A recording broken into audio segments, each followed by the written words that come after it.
bersama di pagi hari yang berbahagia ini Tuan Guru yang mulia Dr.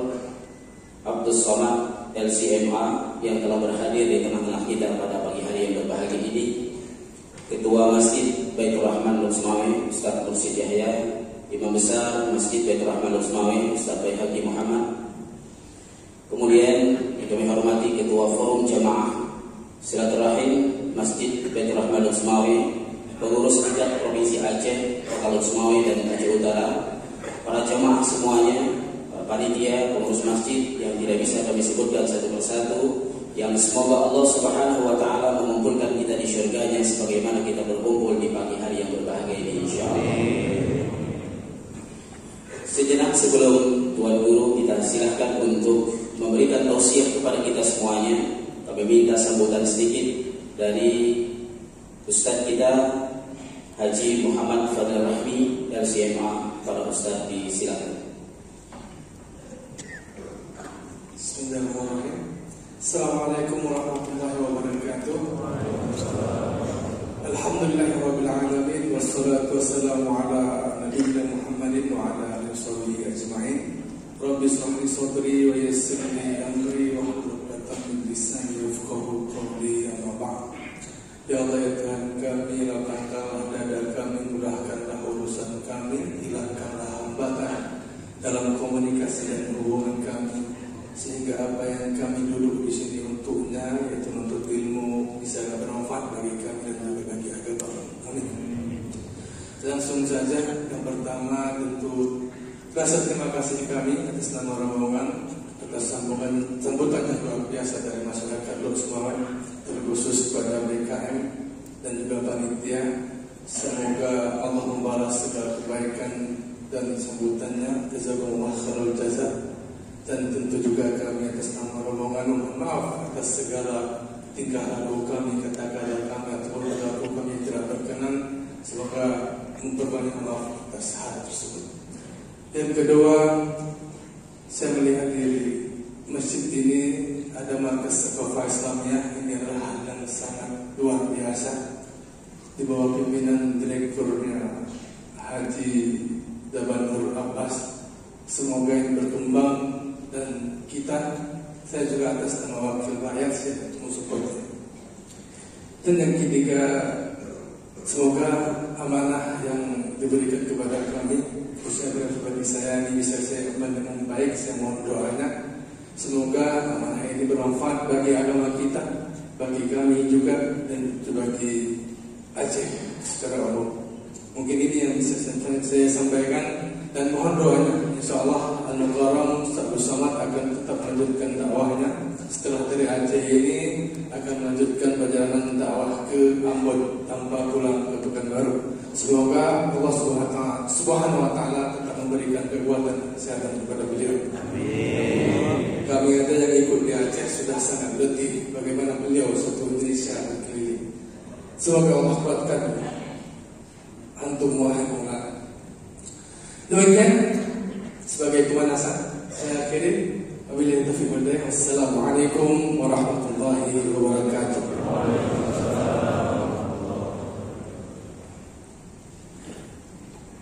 Syukran jazakallahu khairan katsiran kepada senator kita, anggota DPD Republik Indonesia dari Aceh, Haji Muhammad Fadil Rahmi LCMA. Dan tiba waktunya bagi kita untuk memberikan waktu yang seluas-luasnya kepada Tuan Guru kita Ustaz Dr. Haji Abdus Somad LCMA untuk memberikan tausiah dan ujangan kepada kita, yang semoga kita bisa menikmatinya dengan senikmat-nikmatnya di rumah Allah yang mulia ini. Pada Tuan Guru kami silakan.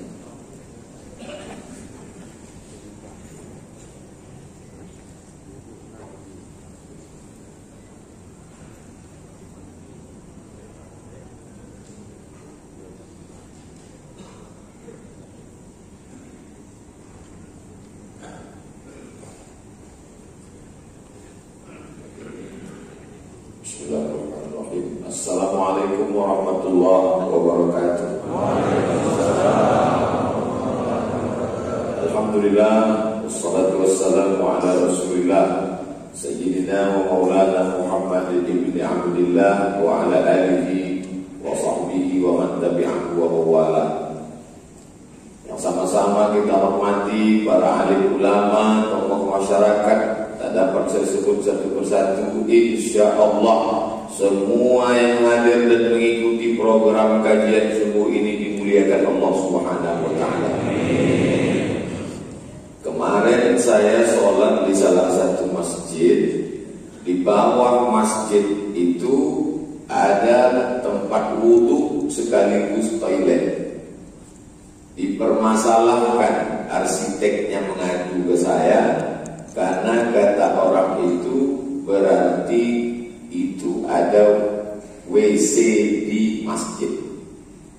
Ini lantai masjid, di bawah itu turun ke bawah basement ada tempat wudhu, ada WC. Berarti buat WC dalam masjid. Di masjid yang lain, di samping tempat imam seperti ini, tempat imam, di situ juga ada toilet. Itu pun juga menyampaikan pengaduan ke saya, Ustaz, di masjid ini ada WC dalam masjid.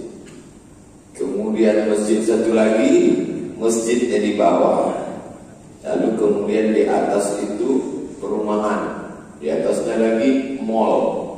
Berarti di atas itu ada WC. Ketiga-tiga orang ini mengadunya ke saya. Lalu saya mengadunya kemana? Masalah ini muncul karena kekacauan definisi tentang apa itu masjid. Karena buka kitab fikih, macam-macam definisi mereka tentang masjid. Ada yang mendefinisikan masjid itu adalah kullu ma, segala sesuatu tahta saqfil masjid, semua yang berada di bawah atap masjid, maka itu masjid. Itulah tadi yang mengatakan kencing dalam masjid, karena semua yang berada di bawah atap masjid berarti masjid. Ini atap masjid, maka ke bawah ini adalah masjid. Berarti sholat di atasnya sama dengan sholat di atas WC. Maka semua orang yang buang air besar kecil di bawah berdosa sama dengan kencing dalam masjid. Meludah dalam masjid jadi dosa besar, apalagi sampai kencing dalam masjid. Semua yang berada di atas masjid berarti masjid. Kalau begitu semua imam-imam, khotib-khotib, penceramah-penceramah dan umumnya, karena yang berada di samping imam ruangan itu khusus untuk khotib, imam, ustaz, penceramah, semuanya masuk neraka karena kencing dalam masjid. Maka tidak bisa mengambil satu definisi dari satu kitab ijtihad ulama tertentu. Apalagi zaman itu tak sama dengan zaman sekarang. Definisi yang muktabar yang bisa diambil tentang definisi masjid adalah tempat yang biasa dipakai untuk sholat berjamaah. Itulah masjid. Contoh masjid kita, Baitur Rahim atau Baitur Rahman? Baitur Rahman. Tempat yang biasa dipakai untuk sholat berjamaah. Itulah masjid. Mana tempat yang biasa dipakai untuk sholat berjamaah? Tempat imam, sayap kanan, sayap kiri, tengah, belakang. Ini yang biasa. Adapun Idul Fitri, Idul Adha tidak biasa. Sampai ke belakang melimpah ruah tidak biasa. Jadi kalau ada orang dalam keadaan maaf, haid, berhalangan, masuk dia ke pintu gerbang, maka dia tidak dianggap sedang masuk masjid karena tempat itu bukan tempat yang biasa untuk dipakai sebagai tempat sholat. Jadi kalau definisi ini dipakai, maka selamatlah imam, khotib, penceramah yang buang air besar kecil yang ada di toilet, karena tempat itu bukan tempat yang biasa dipakai. Selamatlah yang toilet yang ada di bawah masjid, karena tempat itu bukan tempat yang biasa dipakai untuk sholat. Selamat pula lah di masjid yang berada di bawah mall, di bawah apartemen, karena di atas itu bukan tempat yang biasa untuk sebagai tempat sholat. Jadi sebetulnya orang yang terlalu sempit pikirannya ini, dia kurang piknik. Kalau maulah dia ikut jalan-jalan agak sebulan sama Tengku Fadil Rahmi, pergi ke Mesir, biaya tanggung sendiri. Melihat bagaimana masjid di Kairo, apartemen menjulang tinggi 20-30 lantai ke atas, di bawah itu pasti ada masjid. Pergilah ke Mesir, di bawah itu masjid. Kalau di bawah masjid, itu di atas itu berapa rumah? Satu lantai itu bisa 5 rumah, paling dikit ada 2 rumah berhadapan. Ke atas 20-40 WC kan. Tapi itu bukan masjid, karena yang dimaksud masjid adalah tempat yang biasa dipakai untuk sholat. Begitu juga Masjidil Haram, Masjidil Nabawi. Masjid Nabawi itu kalau kita turun ke bawah, maka di bawah itu ada tempat parkir, ada tempat wudu, ada toilet, dan orang sholat di atas. Itu bukan tidak ada alim ulama di situ yang berijtihad.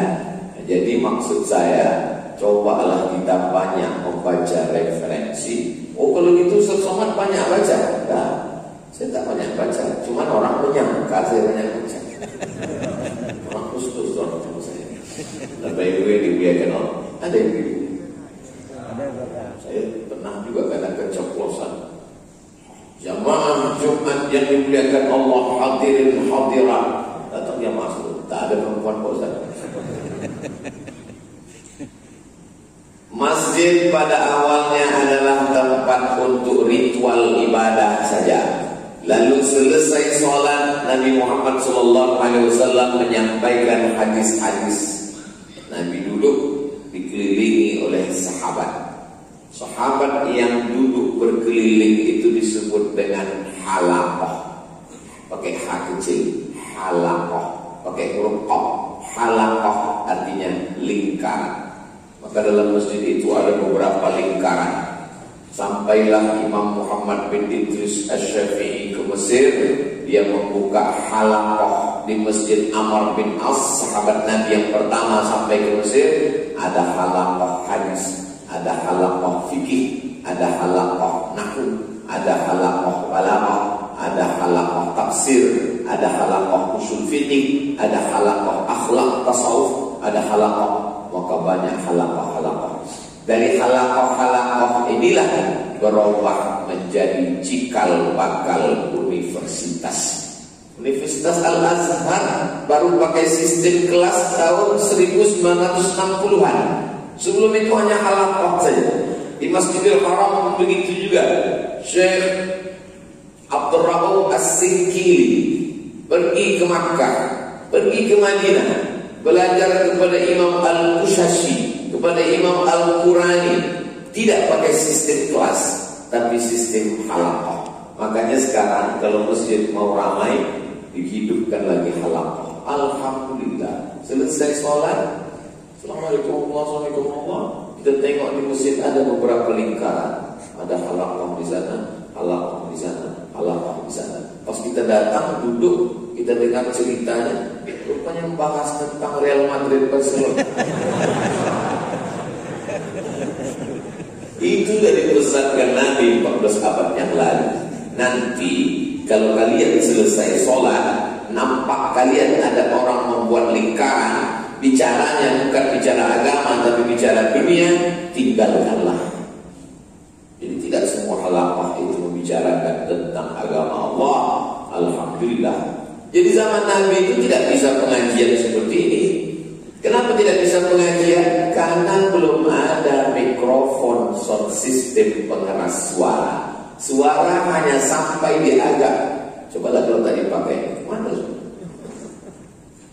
Ada pengajian kita pada kesempatan ini. Tak sampai ke belakang. Jadi sebetulnya kajian yang menyentuh itu adalah halaqah. Karena guru bisa melihat mata murid-muridnya, suaranya sampai dan duduknya sama rendah. Orang duduk halaqah tak setinggi, dia duduk sama dengan sebetulnya saya ini kurang adab, kurang sopan. Tapi kalau saya duduk di bawah, ini kamera di kanan Pak. Cuma kalau saya duduk, ini yang perlu saya jelaskan. Supaya jangan sampai nanti keluar cerita Abdul Somad itu tak ada sopan santunnya sama orang tua. Jamaah yang dimuliakan Allah Subhanahu wa taala, masjid pertama sebagai tempat ritual ibadah. Salat zuhur, salat asar, salat maghrib, salat isya, salat tahajud, salat witir, salat duha, salat istisqa. Istisqa pun keluar tanah lapang karena tak sanggup masjid menampung. Idul Fitri, Idul Adha di tanah lapang karena tak sanggup masjid menampung. Masjidnya kecil, cuma 22 meter dari mimbar Nabi, mimbar ke dinding kamar Nabi 22 meter, ke belakang 15 meter. Di samping situ ada tiang dekat dinding kamar Nabi namanya Ustuanatus Sarir, tempat tidur. Karena di samping bawah tiang itu ada tempat tidur Nabi Sallallahu Alaihi Wasallam, tempat dia iktikaf. Dia iktikaf 10 hari 10 malam, tak keluar dari masjid sampai ketika dia minta kain, pergi ke jendela tempat Aisyah, kamar tidur Sayyidatuna Aisyah. Nawilinil khumrah, wahai Aisyah, tolong ulurkan kain kepadaku. Nabi tak mau keluar karena takut iktikafnya batal. Aisyah tidak masuk ke dalam karena dia sedang dalam keadaan menstruasi haid. Lalu dia ulurkanlah kain itu kepada Nabi Muhammad sallallahu alaihi wasallam. Masjid sebagai tempat ibadah. Masjid sebagai tempat ilmu pengetahuan. Berbagai ilmu dikaji di masjid cikal bakal. Makanya lebih dulu masjid baru universitas. Minal jami' ilal jami'ah. Dari masjid menjadi universitas. Bahasa Arabnya jami', diambil dari kata Jum'ah. Masjid yang ada sholat Jum'atnya namanya masjid jami'. Masjid yang tak ada sholat Jum'atnya masjid saja, tak pakai jami'. Sampai ke tempat kita musola, surau, langgar. Makanya di Jawa orang dilanggar tak mati. Di Minangkabau surau. Maka sebetulnya dalam fikih cuma ada dua. Yang satu masjid tak pakai jami' karena tak ada sholat Jumat.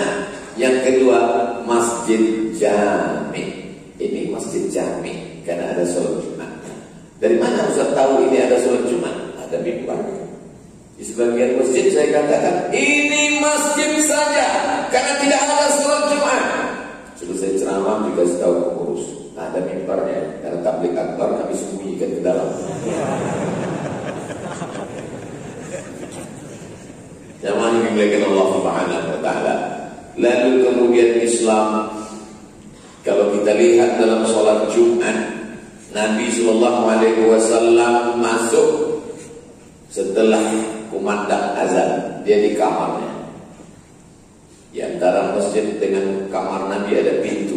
Datanglah Bilal memanggil, Assalamualaikum ya Rasulullah. Waalaikumsalam. Sudah boleh kami qomat ya Rasulullah? Aqimis salat, kata Nabi. Aqimis salat. Qomatlah Bilal. Bilal berqomat. Allahu Akbar, Allahu Akbar. Asyhadu an la ilaha illallah. Itu maka Bilal tak sanggup tinggal di Madinah setelah Nabi meninggal. Begitu Nabi meninggal, langsung dia pergi ke negeri Syam, Damaskus. Kenapa?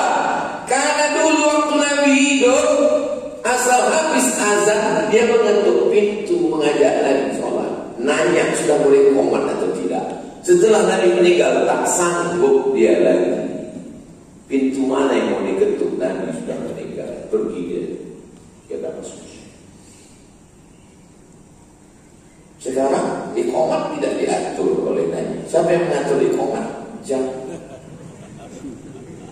Asal dah berbunyi, tit, Allahu Akbar, Allahu Akbar. Kenapa masjid diatur oleh jam dinding? Karena sebelumnya iqamat diatur oleh Muhammad di belakang. Komat betul. Kenapa dia mengatur? Karena dia nyumbang paling besar. Maka dalam Islam diatur oleh ilmu pengetahuan. Ilmu pengetahuan diajarkan di masjid. Maka ada disebut dengan talaqti. Talaqti berjumpa murid dengan guru. Di mana menyampaikan hadis-hadis di Masjid Nabawi. Lalu kemudian masjid juga kalau kita lihat azan Jumat itu awalnya pada zaman Nabi sekali. Azan Nabi naik ke atas mimbar dikumandangkan azan. Tapi kemudian pada masa Umar bin Khattab, Utsman bin Affan, orang mulai ramai pasar di masjid sampai ke Masjid Nabawi. Kalau kita menghadap ke arah kiblat, ada pintu sebelah kanan Babus Salam. Di depan Babus Salam itulah ada pasar Islami, pasar Islam untuk mengalahkan pasar Yahudi. Pasar Yahudi riba, tipu-tipu di dalamnya. Nabi membuat pasar Islami. Lalu kemudian kalau dibuat azan sekali banyak orang terlambat, dibuatlah azan 2 kali. Asal usul kronologis kenapa azan 2 kali adalah karena bisnis, karena pasar, karena ekonomi. Berubah azan menjadi 2 kali. Lalu ketika sampai azan sekali dan 2 kali itu ke Indonesia, orang bukan mengambil aspek bisnisnya, tapi ribut masalah khilafiyahnya. Kau masjid mana tadi? Masjid ini. Azannya berapa? Sekali. Kau masjid mana? 2 kali. Itu pada masa siapa? Umar dan Utsman. Kau ikut Nabi, dia ikut Utsman. Inilah orang bodoh yang menularkan kebodohannya. Sudah jelas Nabi mengatakan alaikum bisunnati, ikut sunnahku, wa sunnatil khulafa'ir rasyidin, ikuti sunnah khulafa rasyidin al-mahdiyyin min ba'di, yang dapat hidayah, menebarkan hidayah sesudah aku. Aqu 'alaiha bin nawajiz, gigit pakai gigi geram. Jadi tak perlu dipertentangkan antara azan sekali dengan 2 kali. Karena Nabi dengan sahabat, Nabi mengatakan ikuti sunnahku dan sahabat. Bukulailah di Indonesia antara azan 1 dengan azan 2. Sampai saya ke Maroko, azannya 3 kali. Pergi nanti ke Maroko, ingat cakap saya ini, azan 3 kali. Kenapa Ustaz tak bawa mazhab itu ke Indonesia? Takut saya memperburuk keadaan. Karena geram saya mau saya bawa juga azan mazhab 3 kali, biar tahu mereka yang berkelahi antara 1 2 itu. Nah, kenapa sampai 3 kali pada masa Utsman? Karena orang semakin ramai. Waktu itu tak ada jam tangan, jam dinding. Orang hanya melihat matahari, ragu, maka azan dia dengar azan sudah berapa? Sekali, sudah berapa? 2 kali, sudah berapa? Sebagai aba-aba. Azan 3 kali, masih lampu hijau. Azan 2 kali, ini udah kuning ini. Azan sekali, merah, masuk masjid. Ini semua kenapa? Perkembangan bisnis yang luar biasa. Jadi memang idealnya tanah wakaf itu di situ dibangun mall. Dibangun mall terlalu besar Pak Ustaz, supermarket, sehingga orang sholat, pulang sholat dia beli air putih, pulang sholat dia beli kecap, pulang sholat dia beli ikan sarden kaleng, pulang sholat dia belanja, pulang sholat dia bisnis. Perputaran uang umat berada di sekitar masjid. Tapi katanya tak boleh berdagang di masjid. Jelas-jelas hadisnya, la arbahallahu tijaratahu. Siapa yang bisnis jualan di masjid, maka Allah tidak akan memberikan keuntungan pada dagangnya. Itulah yang saya jelaskan di pangkal tadi. Yang dimaksud dengan masjid di situ adalah tempat yang biasa dipakai untuk sholat. Tapi jangan gara-gara saya bilang tadi, boleh ada mall di samping masjid, boleh ada lapangan bisnis ruko di samping masjid, lalu besok pagi orang jual bakwan di situ. Bukan itu maksudnya. La arbahallahu tijaratahu. Allah tidak akan memberikan untung dari dagangannya. Yang dimaksud itu adalah tempat yang biasa dipakai untuk sholat, yang dianggap sebagai masjid. Adapun di tanah wakaf yang di ujung sana, itu kemudian jalan, di tepi jalan dibangun ruko. Orang di Arab kalau dia dapat tanah wakaf, sebelum dia mendirikan masjid, sebelum dia mendirikan sekolah, karena masjid dan sekolah non-profit, tak ada duit masuk di sana, maka yang pertama dipikirkannya adalah bagaimana membuat duit masuk. Kira-kira di tepi jalan ini berapa ruko bisa kita bangun? Kalau bisa dibuat di sini 10 ruko, satu ruko sewanya 100 juta, berarti dapat income pemasukan selama setahun, berarti dapat untuk jalur ini saja 1 M. 1 M di sini, 1 M di sini, 1 M di sini, 3 miliar untuk biaya operasional masjid dan pendidikan yang tidak ada income. Karena umumnya pendidikan agama Islam itu diberikan gratis. Itulah baru wakaf. Tapi di tempat kita kalau sudah disebut wakaf, pejamkan mata, sebut wakaf. Apa bayangnya? Kuburan. Nah, kalau disebut tanah wakaf itu tanah kuburan. Mestinya di atas tanah wakaf dibangun hotel. Hotelnya hotel apa? Hotel syariah. Owner hotel menyewa tanah bagi hasil sama pengelola wakaf. Lalu orang yang wakaf, mengelola wakaf, habis tenaganya, habis otaknya, dia tak bisa kerja lain. Makannya dari mana? Pengelola wakaf mendapatkan pembagian hasil 10% dari hasil total keuntungan wakaf. Jadi kalau di atas tanah wakaf itu dibangun ruko, dibangun tower tinggi, dibangun rumah sakit, dibangun di situ klinik, setahun dapat 10 miliar, maka pengelola boleh mengambil 10% dari hasil. Dan itu diatur dalam undang-undang wakaf di Indonesia. Karena Indonesia, alhamdulillah, anggota legislatifnya sudah mengkaji masalah zakat, sudah mengkaji masalah wakaf, dan ada undang-undangnya sebagai payung hukum, sebagai acuan. Kalau tak percaya, tanya Tengku Fadil. Itu caranya supaya nanti kalau jamaah bertanya kita tak tahu, dan kita kasih tahu dari awal. Jadi Ustaz, pasal nomor berapa itu tentang ini? Mana kita tahu? Yang jelas ada undang-undang wakafnya. Jadi ke depan kita berpikir cemerlang, cerdas. Bagaimana tanah wakaf di pusat kota ini tidak menjadi mubazir? Tidak mubazir tanah wakaf di pusat kota. Orang meliriknya berpikir gimana membangun pusat bisnis. Tiba-tiba dipakai cuma untuk parkir sepeda. Parkir saja, satu sepeda 2.000 perak. Itu pun banyak pula yang tak bayar. Kok nggak bayar? Punya Allah Subhanahu wa Ta'ala. Susah kita untuk mengapakan. Maka dibangun tower tinggi, towernya petak 4, sampai ke atas ada pula pemandang azan, sampai ke atas ada rumah makan di atas. Semakin tinggi makin mahal. Yang dibayar bukan kopinya, tapi suasana dan pemandangannya. Jadi 100 meter. Buat menaranya namanya menara 99 Asmaul Husna. Kalau sampai ke level 30, satu gelas 15.000. Kalau yang ke 99, satu gelas 150.000. Kenapa mahal? Karena biaya listriknya ke atas. Kalau murah, kopi tadi. Duit masuk itu bukan untuk kepentingan orang. Duit yang masuk itu untuk apa? Sekolah tahfiz gratis, untuk anak yatim, fakir miskin. Siapa saja yang tak mampu mu'alaf baru masuk Islam, tak ada orang tuanya, bagaimana sekolah? Itulah baru pengelolaan wakaf, membangun peradaban Islam dari masjid. Di samping masjid ada klinik, klinik bersalin, klinik kelamin, klinik gigi. Karena banyak klinik disebut dengan poliklinik. Sama macam teknik sipil, teknik industri, teknik mesin, maka disebut dengan politeknik. Sama macam orang kalau bininya ada 3 disebut dengan poli. Macam berani aja. Saya berani gitu karena saya tengok tak ada ibu. Ya udah pada pulang.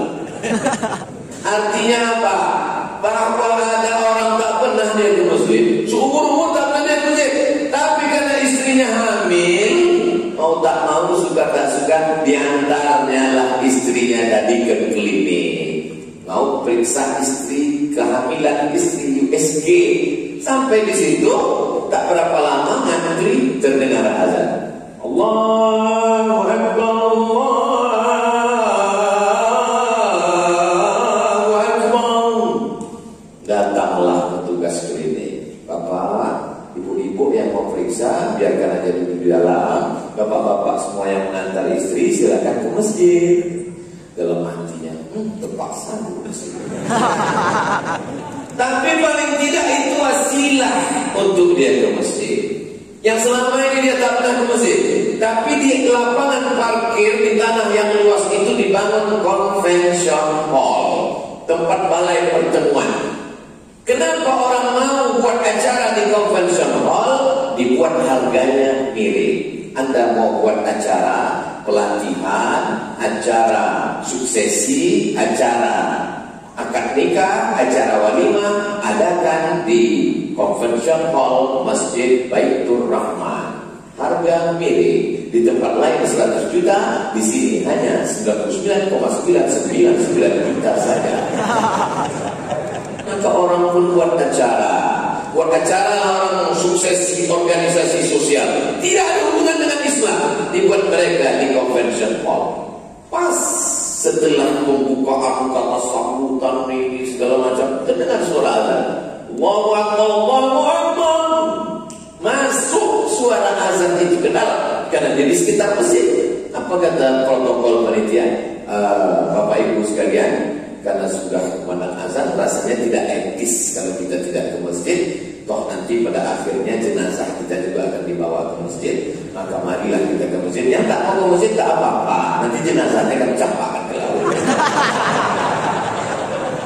Tentu jamaah itu semuanya ngeri juga. Apalagi udah pasang-pasang cincin 3, 4 ya. Mohon maaf ya, jangan pasangnya tersinggung. Beberapa jamaah yang mendengar kajian saya tersinggung, tak lama sudah itu mati. Habis langsung mereka ke masjid. Jadi dakwah itu jangan dipahami hanya ceramah. Dakwah itu bukan tabligh akbar, tapi dengan membangun masjid. Kalaulah di satu kota ada masjid percontohan seperti ini, maka luar biasa. Maka ada orang menyebutnya dengan masjid, istilah masjid paripurna. Ini datang dari mana ini? Dari Nabi Muhammad SAW. Tunjukkan saya dalilnya mana di samping masjid ada tempat dagang. Dulu nabi-nabi itu tidak boleh jalan di pasar. Nabi-nabi itu hanya di soma, kuil, tempat beribadah. Nabi Muhammad SAW masuk ke pasar. Makanya dia diejek orang-orang Yahudi. Apa ini? Nabi kok masuk ke pasar? Nabi itu mestinya di masjid aja. Nabi itu cuma beribadah aja. Kenapa? Nabi Muhammad tak sama dengan yang lain. Dia panglima perang. Dia jihad fisabilillah. Dia juga bisnis. Dia juga masuk ke dalam pasar. Hadis tentang Nabi masuk pasar sahih. Nabi melihat setumpukan makanan, di luarnya kering. Jibril ngasih tahu, ya Muhammad, ya itu di dalam ada yang busuk basah. Dimasukkan Nabi tangannya ke dalam. Ya sahibah ma'am, penjual, kenapa ini yang luar kering di dalam dibasah? Ashabul matar, kena hujan ya Rasulullah. Kalau kena hujan, kenapa kau tipu pembeli, penipu? Pembeli nampaknya ini makanan kering bagus, padahal di dalam sudah basah kena air busuk. Man rasyana falaysa minna. Siapa yang menipu kami bukan golongan Muhammad sallallahu alaihi wasallam. Sekarang terjadikah seperti ini? Ya, di luar nampak duku kering, di dalam duku busuk hitam hijau. Pakai kaca pula, kayak akuarium. Betul balik-balik dunia. Tukang duku pakai akuarium, tukang ikan pakai plastik. Pengangguran dunia ini. Ini juga ceramah. Takutnya itu dilaporkan asosiasi tukang duku Indonesia melaporkan aku sama. Ini semua kenapa? Karena Nabi ingin mengajarkan umat ini jangan hanya terjebak pada ritual ibadah. Idza qudiyatis shalah, kalau salat sudah dilaksanakan, fantashiru fil ardh, bertebaranlah kamu di atas muka bumi, wabtaghu min fadlillah, cari karunia Allah. Setelah selesai salat, jangan duduk-duduk, jangan nyantai-nyantai, keluar masjid, cari karunia Allah. Makanya doa masuk masjid dengan doa keluar masjid beda. Doa masuk masjid, Allahumma ftahli abwaaba rahmatik, bukakan aku pintu rahmatmu.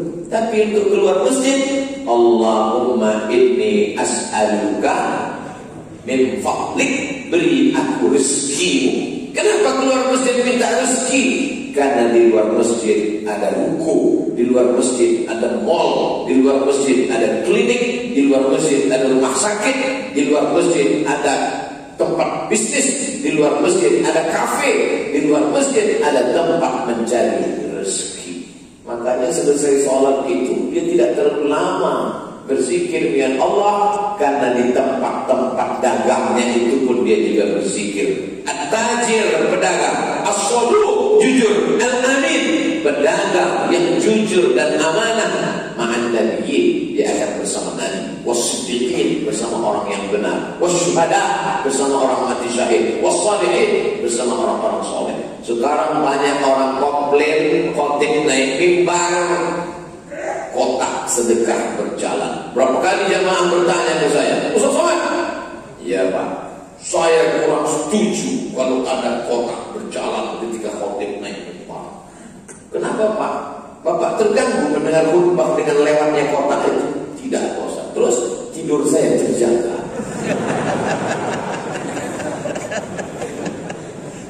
Mana ada orang terganggu khotib naik mimbar kotak lewat di depan dia? Saya sampai sekarang tak terganggu. Tapi kalau kau terganggu juga dengan lewatnya kotak, memang kadang terganggu. Banyak kali kotak. Kotak pertama pembangunan masjid, kotak kedua anak yatim, kotak ketiga fakir miskin, kotak empat du'afa, kotak mu'alaf. Ini kotak apa pawai tahu? Mengganggu, tak konsen. Apalagi ada sebagian orang kalau lihat kotak itu langsung tak normal, tak gantung. Lewat kotak sedekah, ada orang tapi tidak di Loksmawe. Loksmawe ini orangnya dermawan. Kalau tak dermawan orang Loksmawe takkan sebanyak ini AC masjid itu. Hampir setiap tiang ada AC. Ya AC rumah. Cuma tidak semua hidup.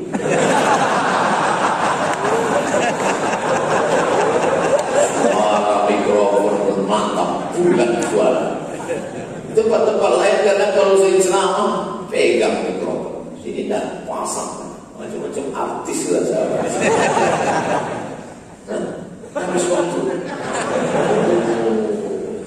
penggalangan dana, saya sangka udah ada buku-buku yang dibangun tadi, maka tak perlu lagi menggalang dana.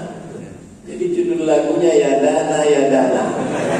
Karena tiang-tiang di luar itu adalah untuk pembangunan. Ke depan masjid tidak lagi penggalangan dana, karena tiap bulan ada uang pemasukan dari klinik bersalin, dari klinik gigi, dari klinik. Kita doakan banyak yang sakit gigi supaya dia merawat. Kemudian ada ruko yang disewakan. Sebelum berdiri ruko-ruko, klinik-klinik, tower-tower, restoran-restoran, maka yang punya kesempatan masih mamin muslimin yusbihu, setiap orang Islam yang bangun sholat subuh. Coba tengok bunyi hadis yusbihu, setiap orang Islam yang bangun sholat subuh dikirim Allah 2 malaikat. Ini dia bangun di sholat subuh, alhamdulillahilladzi ahyana ba'da ma amatana wa ilaihi nusyur. Langsung datang 2 malaikat. Apa kata malaikat? Allahumma ati munfiqan khalafa, orang yang bersedekah ini kasihlah dia ganti ya Allah. Jadi kalau ada yang belum bersedekah, malaikat belum berdoa. Tapi kalau ada yang belum bersedekah, apa kata malaikat? Allahumma ati munfiqan khalafa, berilah dia ganti. Sampai habis sholat subuh, sampai terbit matahari, sampai duha, tak juga dia bersedekah. Datang malaikat satu lagi. Apa kata malaikat? Allahumma ati mumsikan talafa, dia tak juga bersedekah, binasakanlah harta bendanya. Saya tak ada ngajak sedekah, tak ada saya ajak mau dah bersedekah, tidak. Saya suruh sampaikan hadisnya. Mau sedekah silakan, mau tak sedekah kalian tengok aja nanti. Allahumma ati munfiqan khalafa, orang ini bersedekah, kasih ganti dia ya Allah. Kira-kira kalau malaikat yang berdoa, mungkinkah doa yang ditolak Allah? Tidak, malaikat tak berdosa. Begitu juga dengan doa yang satu lagi tadi. Allahumma ati mumsikan talafa, binasakanlah dia ya Allah. Apa tak binasa? Duit banyak, anak sakau. Duit banyak, tanah digarap orang. Duit banyak, bukan cuma duit yang hilang. Pergi ke masjid, helm hilang, sendal hilang, sepatu hilang. Maka untuk menolak bala ini tak lain tak bukan adalah sholat. Apa pula sholawat?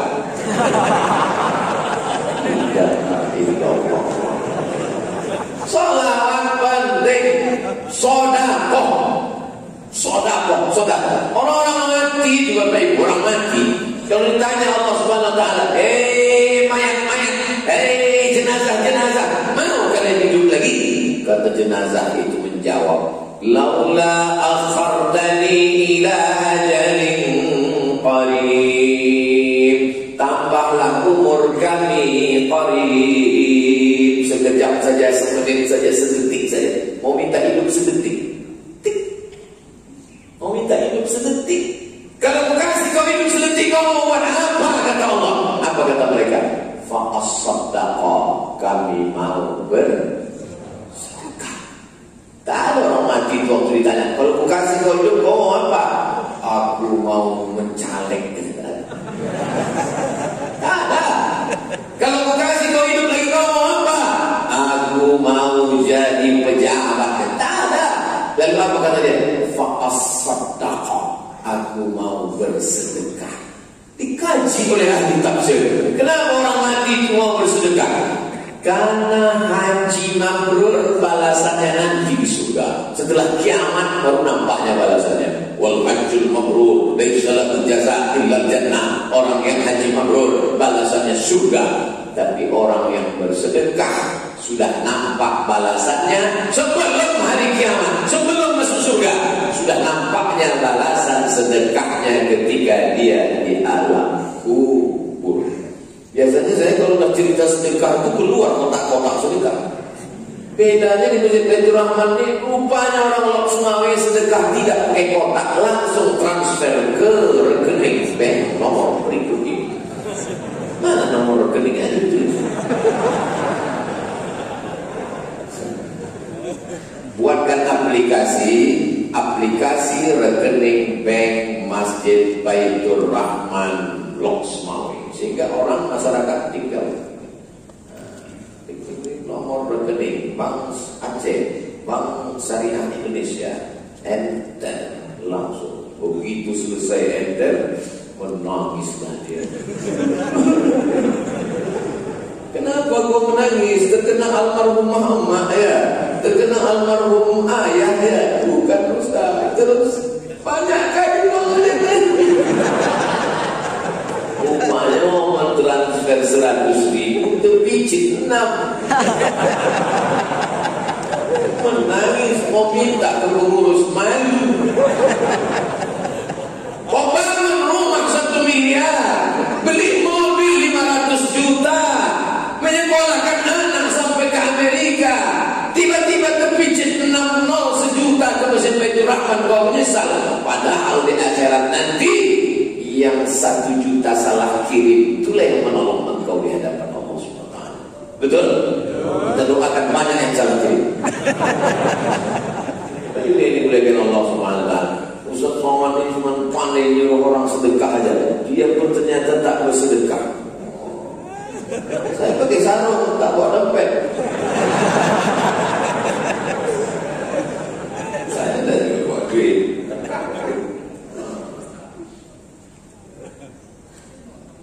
Masukkan Pak. Bapak masukkan aja, pahalanya tetap untuk saya.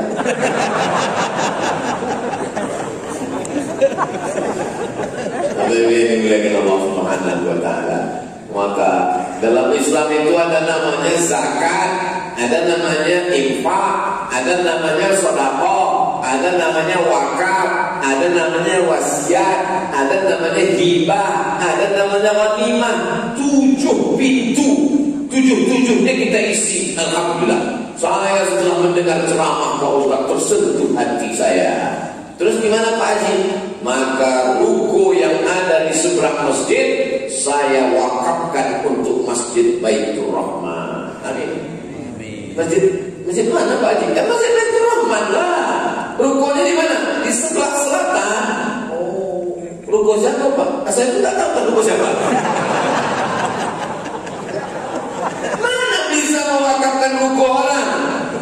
Syarat wakaf itu milkun tam, kepemilikan penuh. Tapi kalau bentuknya wasiat, pengurus masjid jangan bangga dulu. Alhamdulillah setelah mendengar tausiah Ustaz subuh kemarin di Masjid Baitur Rahman, datanglah jamaah kita. Dia itu kemarin sakit Pak Ustaz, baru aja sehat. Lalu kemudian kata dia, aku wasiatkan ruko yang ada di seberang jalan Baitur Rahman, ku wasiatkan untuk masjid. Jangan senang dulu, karena wasiat itu artinya berpindah tangan kalau sudah mati.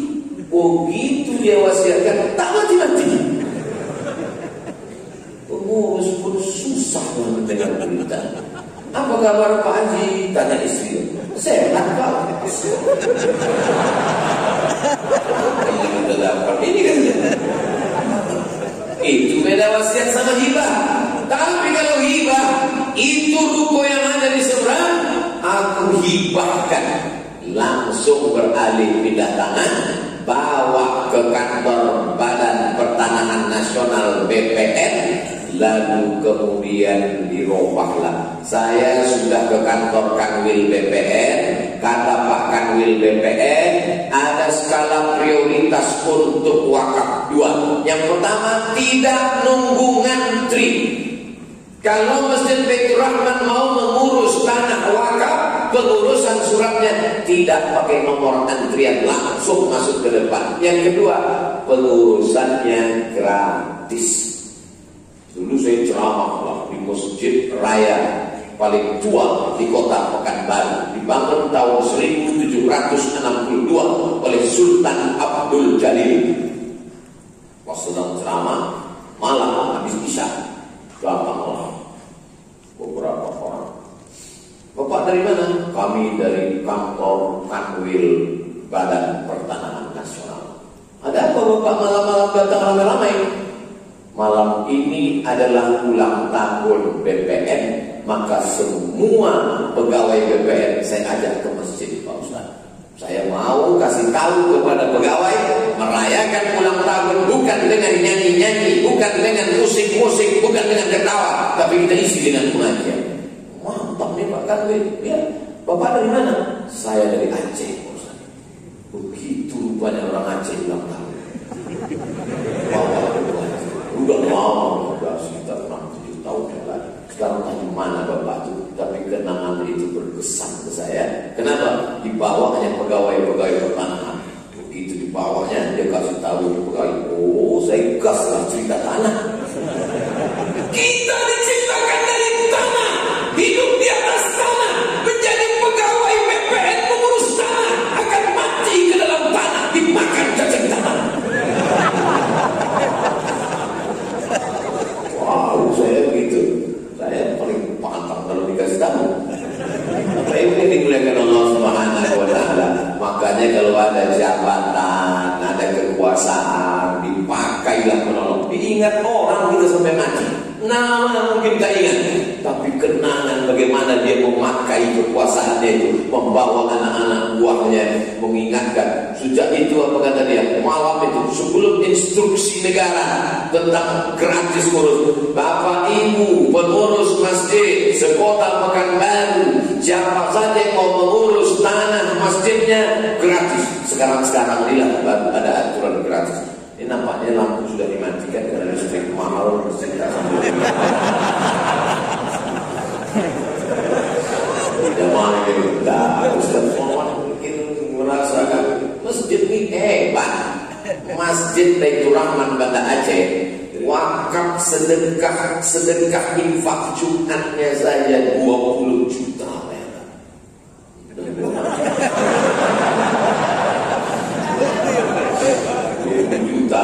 Saya tadi tausiah kan jam 6, berarti selesainya jam 7, artinya waktu belum habis lagi. Jadi mana-mana kan 60 menit sesuai yang tertulis di botol Aini Kuah.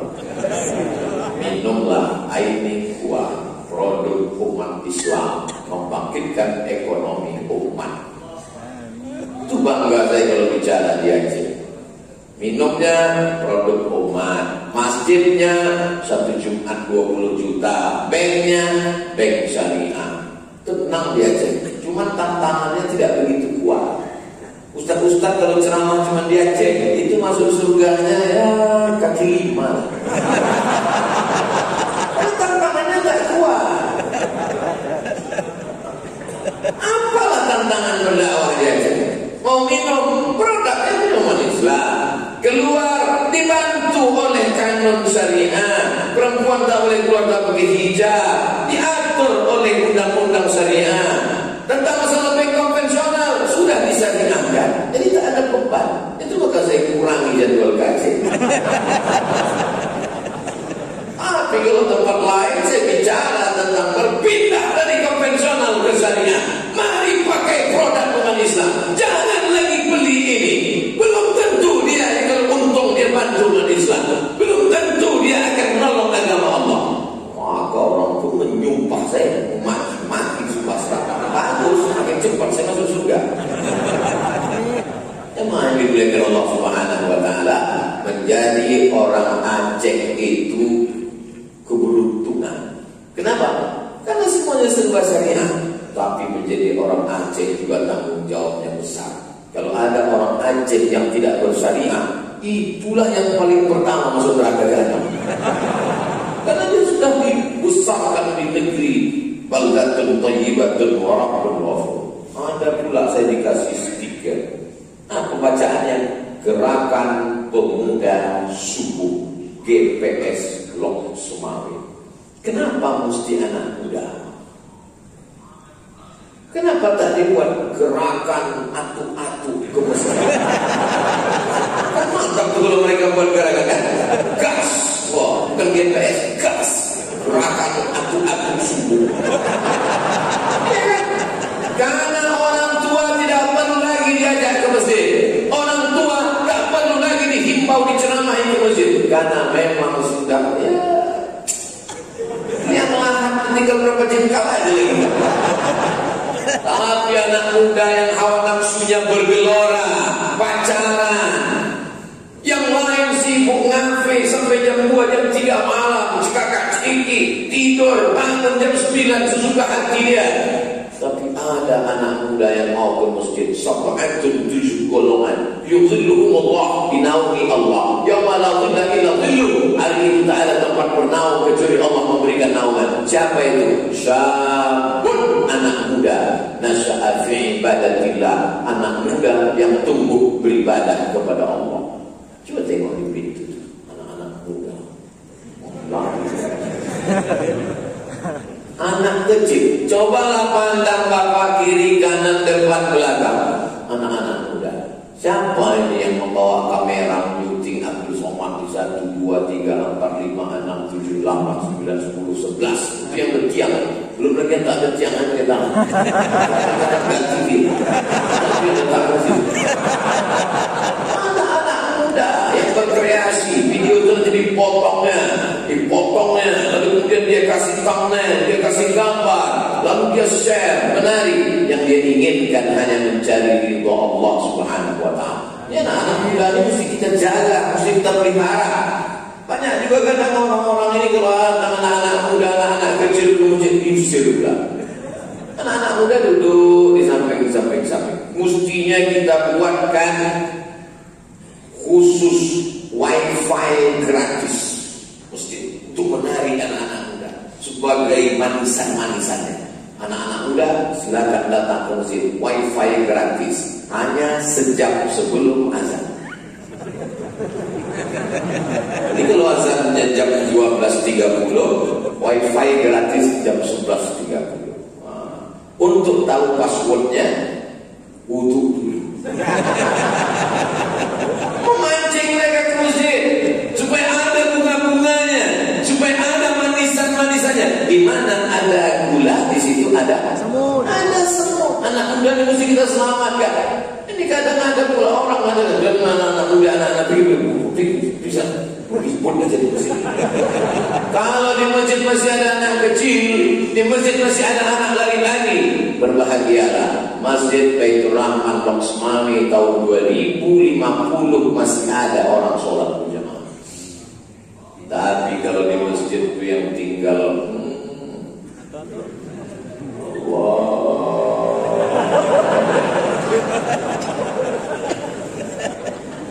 Pak dia azan dengan semangat kita dengan as-salatu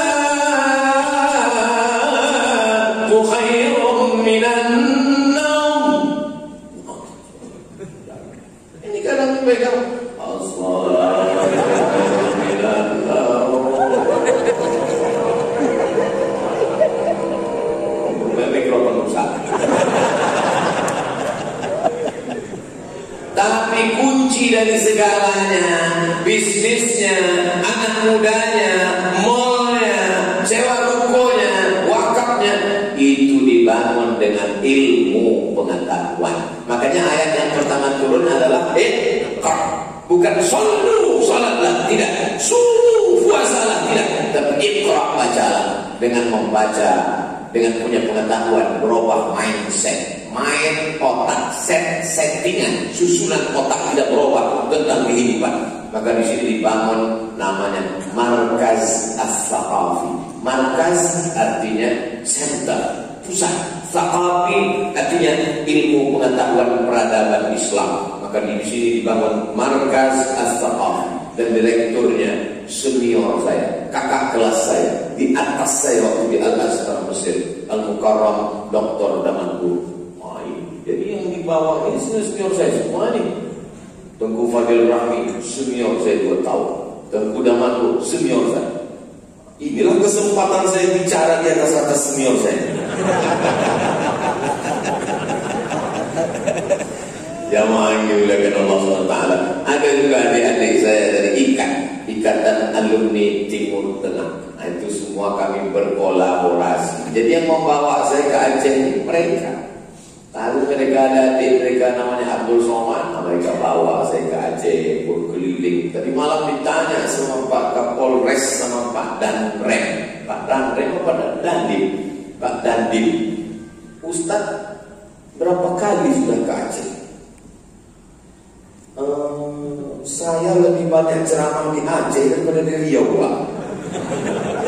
Itulah hidupnya. Sampai di akhir tahun awal 2019 43 titik ceramah. Dari mulai yang naik mobil sampai naik helikopter. Saking banyaknya ceramah ke Aceh. Dari mulai yang naik mobil biasa sampai naik BL UAS. BL aja. Itulah mereka menghormati. Dan topi-topi sama baju-baju sama plakat-plakat sama rencong-rencong ada saya buatkan satu lemari. Dari mulai baju-baju, topi-topi, plakat-plakat, rencong-rencong aja. Ditengok sama tamu, kok mau perang apa mau apa ini? Saking terselingnya saya ke Aceh.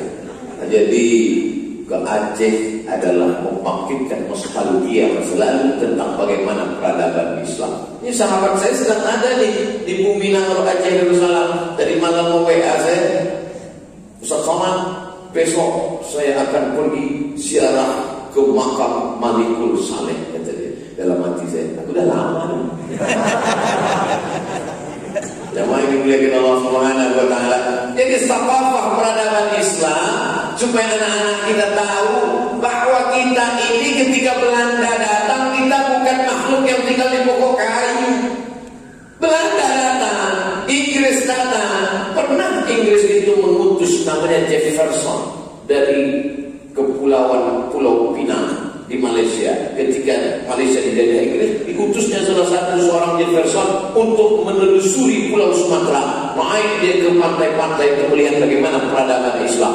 Kata dia, Islam sudah hebat di Pulau Sumatera.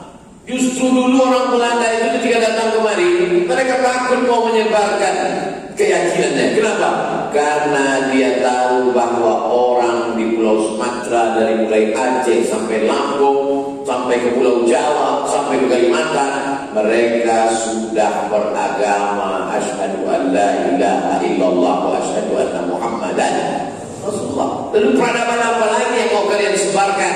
Kalian bukan menyebarkan peradaban, tapi menghancurkan peradaban yang ada. 1297 1297, bukan nomor rekening, jangan takut. 1297 adalah angka di Batu Nisan Malikul Saleh. Meninggal 1297. 1977 lahir Abu Salam. 1297 ketika yang lain masih menyembah pokok kayu, menyembah sungai, menyembah hantu, justru Aceh sudah melewati puncak keemasan. 1297 habis Malikus Saleh, datang anaknya Malikus Zahir. Di masa Malikus Zahir lah datang seorang petualang dari Maroko bernama Ibnu Battuta. Aku sampai ke sebuah negeri bernama Samudra. Dalam kitabnya dia disebut Samudra, yang dia maksud Samudra adalah Sumatera. Aku melihat rajanya pakai jubah, ahli fikirnya pakai jubah, mereka naik gajah. Rupanya waktu itu raja-raja, ulama-ulama waktu itu naik gajah, sambut, makan, meriah sambutan masyarakat. Ini mesti kita ceritakan ke anak-anak kita. Tapi anak-anak yang usia itu tidak bisa diceramahi. Lalu bagaimana? Markas Saqafah menceritakannya dalam bentuk makalah, buku. Anak-anak muda membuatnya dalam bentuk film animasi. Saksikan, tonton beramai-ramai film animasi kedatangan Ibnu Battuta ke Nangro Aceh Darussalam pada abad ke-13 Hijrah. Tonton di bioskop-bioskop terdekat, nonton bareng bersama UAS. Itu kreativitas anak muda melalui Markas Saqafah Islamiyah dari Masjid Baitur Rahman, sesuai dengan usia masing-masing. Yang tua-tua pakai ceramah, yang seminar di kampus, yang anak muda pakai film animasi. Anak muda itu kalau dipakai anak-anak itu kayak animasi, semangat dia. Gak bisa anak-anak kita ajak sholat, ya ayyuhalladzina amanu, sholat tak bisa. Anak-anak itu tidak bisa kita ajak pakai sholat. Tontonkan aja film animasi. Kau sholat, nah tengok filmnya. Imamnya Batman, imamnya Superman, muazzinnya Naruto. Itu mah yang di belakang yang pakai jilbab kok hitam itu mukenanya, itu Catwoman. Itu yang mukenanya merah macam bendera Amerika, itu Wonder Woman. Semuanya mau bersyahadat, nah bermusuhan orang muda. Itu menyampaikan dakwah itu. Jangan pakai dakwah bahasa kita. Masuk jam 7, 60 menit kita bersama. Tujuannya adalah bagaimana kita membangun peradaban Islam berawal dari masjid. Ala hadhihi niyyah al-Fatihah. A'udzubillahi minasyaitonir rajim. Bismillahirrahmanirrahim. Alhamdulillahi rabbil alamin arrahmanir rahim maliki yaumiddin. Iyyaka na'budu wa iyyaka nasta'in. Ihdinas siratal mustaqim. Siratal ladzina an'amta 'alaihim ghairil maghdubi 'alaihim waladdallin. Amin. Allahumma ja'al hadzal balada baladan aminan mutma'innan ya'tihi rizquhu min kulli makan. Jadikanlah Nangro Aceh Darussalam negeri yang aman, damai, terbuka pintu rezeki dari segala penjuru ya Allah. Allahumma dafa'na al-ghala' wal waba' wal fahsya' wal riba' wal zina wal suyuf al-mukhtalifata wal syada'id wal mihad ma dhahara minha wa ma batan. Jauhkanlah negeri ini dari malapetaka, bencana, musibah, riba, zina, narkoba, perbuatan keji dan mungkar. Allahumma waffiq ulata umurina, pemimpin-pemimpin kami, condongkan hati mereka untuk menolong agamamu dengan kekuasaan yang kau titipkan di ujung jari mereka ya Allah. Allahumma rabbana hab lana minas shalihin. Anak-anak muda kami jadikan anak-anak muda yang soleh dan solehah, min hufazil Quran wal hafizat, menjadi para penghafal Quran. Allahumma inna na'udzubika min ilmin la yanfa', jauhkan kami dari ilmu yang tak bermanfaat. wa min qalbin la yakhsha, jauhkan kami dari hati yang tak khusyuk, wa min nafsin la tasma', jauhkan kami dari nafsu yang tak pernah kenyang, wa min du'ain la yusma', jauhkan kami dari doa yang tak dikabulkan. Ya muqallibal qulub, engkau yang membolak-balikkan hati, sabbit qulubana, kokohkan hati kami ala dinik, dalam agamamu, wa ala ta'atik, dalam ketaatan kepadamu. Allah mewahid sufufana, satukan saf kami untuk membangun peradaban Islam. Allah maj'alna min mu'ammiri masajidik, jadikan kami, anak cucu kami, orang-orang yang memakmurkan masjidmu ya Allah. Allah marzuqna rizqan halalan tayyiban mubarakan fi, berikan kami rezeki yang halal barakah supaya kami bisa membangun masjid, membangun rumah Quran, membangun rumah fakir miskin, membangun pendidikan Islam yang gratis untuk menjadikan negeri ini baldatun thayyibatun wa rabbun ghafur. Allahumma khtim lana bi husnil khatimah wa la takhtim alaina bi su'il khatimah. Rabbana atina fid dunya hasanah wa fil akhirati hasanah wa qina adzabannar. Sallallahu ala sayyidina Muhammad wa ala alihi wa sahbihi wasallam. Walhamdulillahi rabbil alamin. Taqabbalallahu minkum minna wa minkum taqabbal ya karim. Terima kasih segala perhatian. Mohon maaf segala kesilapan dan kekhilafan. Wassalamualaikum warahmatullahi wabarakatuh. Jazakumullahu khairan katsiran, kita ucapkan kepada Tuan Guru, dan kita akhiri pertemuan pagi hari ini dengan mengucap hamdalah dan doa kepada majelis. Alhamdulillahirabbil alamin, subhanallahi wa bihamdihi, asyhadu an la ilaha illa anta, astaghfiruka wa atubu ilaik. Assalamualaikum warahmatullahi wabarakatuh. Waalaikumsalam.